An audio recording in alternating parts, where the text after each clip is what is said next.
अयोध्या की पावन धरती से जुड़ी यह एक ऐसी कथा है जो श्रद्धा, भक्ति और विश्वास की शक्ति को दर्शाती है। यह कहानी किसी व्यक्ति विशेष के नाम के बिना केवल भक्ति के भाव और अयोध्या की महिमा पर केंद्रित है। उस वृद्धा का जीवन केवल एक ही लक्ष्य पर टिका था, प्रतिदिन सरयू के जल से अपने ठाकुर जी का अभिषेक करना और मंदिर की सीढ़ियों को अपने हाथों से बुहारना। वह कभी किसी से कुछ मांगती नहीं थी। उसकी आंखों में एक ऐसी चमक थी जो केवल आत्मिक शांति से ही आ सकती है। वह कहती थी कि अयोध्या की धूल में भी वह शक्ति है जो तकदीर बदल दे। एक बार अयोध्या में भीषण वर्षा हुई। सरयू का जलस्तर इतना बढ़ गया कि घाटों पर जाना असंभव सा हो गया। पूरी नगरी जलमग्न होने की कगार पर थी। उस रात मंदिर के कपाट भी सुरक्षा की दृष्टि से बंद कर दिए गए। वृद्धा व्याकुल थी। उसका नियम था कि बिना दीप जलाए वह जल ग्रहण नहीं करती थी। अंधेरा घना था और तूफान अपनी चरम सीमा पर। अचानक उस वृद्धा के कुटिया के बाहर एक अलौकिक प्रकाश फैल गया। उसे ऐसा महसूस हुआ जैसे कोई उसे पुकार रहा हो। जब वह बाहर निकली तो उसने देखा कि वर्षा की बूंदें उस पर गिर तो रही थीं, लेकिन वह भीग नहीं रही थी। एक अदृश्य छतरी जैसे उसके ऊपर तनी हुई थी।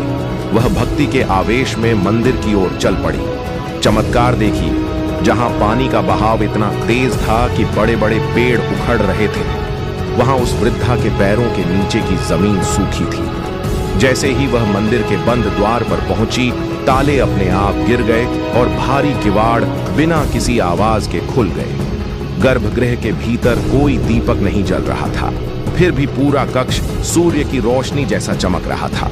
उसने देखा कि मूर्ति के चेहरे पर एक मंद मुस्कान थी और उनके माथे से पसीने की बूंदें टपक रही थीं। उस क्षण वृद्धा को आभास हुआ कि उसकी पुकार ने स्वयं परमात्मा को विचलित कर दिया है।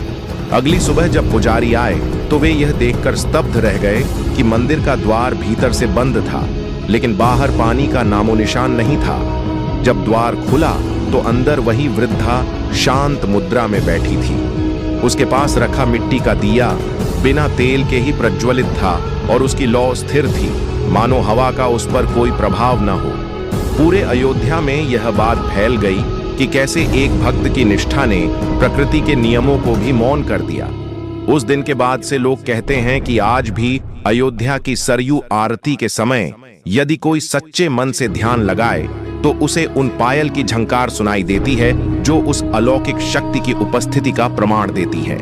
उस दिव्य रात्रि के बाद अयोध्या की उस भक्त वृद्धा की चर्चा हर घर में होने लगी। लेकिन चमत्कार अभी समाप्त नहीं हुआ था। असली परीक्षा तो तब शुरू हुई जब नगर में एक भीषण अकाल जैसी स्थिति पैदा हो गई। कई महीनों तक वर्षा की एक बूंद नहीं गिरी और सरयू का जलस्तर भी घटने लगा। नगर के जलाशय सूख रहे थे, पशु पक्षी व्याकुल थे। विद्वानों और ज्योतिषियों ने कहा कि यह किसी भारी दोष का परिणाम है, लेकिन वह वृद्धा जो अब जर्जर अवस्था में थी अपनी कुटिया से बाहर निकली। उसकी आंखों में आज भी वही चमक थी। उसने हाथ में एक छोटा सा मिट्टी का कलश लिया और रेत बन चुकी सरयू की सूखी भूमि की ओर चल पड़ी। लोग उसे पागल समझने लगे। वे कहने लगे, जब पूरी नदी सूख गई है तो यह बूढ़ी औरत धूल में से पानी कैसे निकालेगी? वृद्धा ने सरयू के तट पर बैठकर एक छोटा सा गड्ढा खोदा और अपनी आंखों से निकले करुणा के आंसू उस मिट्टी में डाल दिए। उसने केवल एक ही प्रार्थना की, हे प्रभु, आपकी नगरी प्यासी है, क्या आप अपनी संतान को ऐसे ही तड़पते देखेंगे?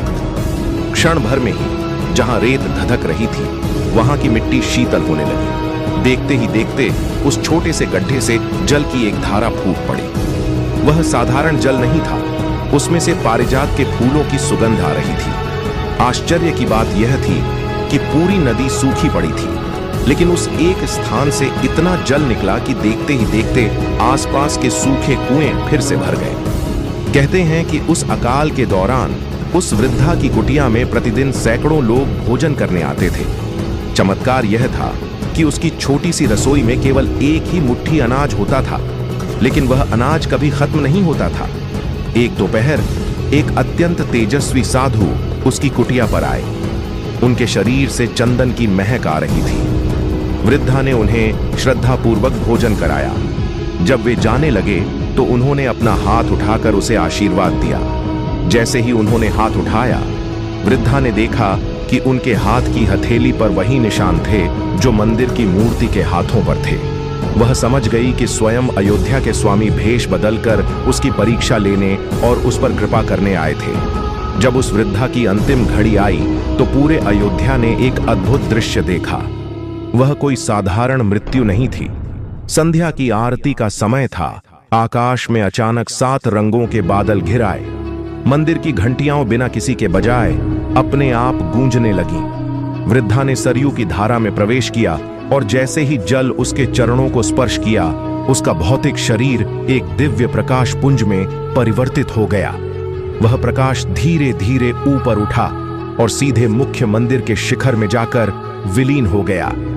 आज भी अयोध्या के पुराने बुजुर्ग बताते हैं कि रामनवमी की आधी रात को जब पूरी नगरी सो रही होती है तो उस वृद्धा की कुटिया वाली जगह पर मिट्टी के दियों की एक लंबी कतार अपने आप जल उठती है।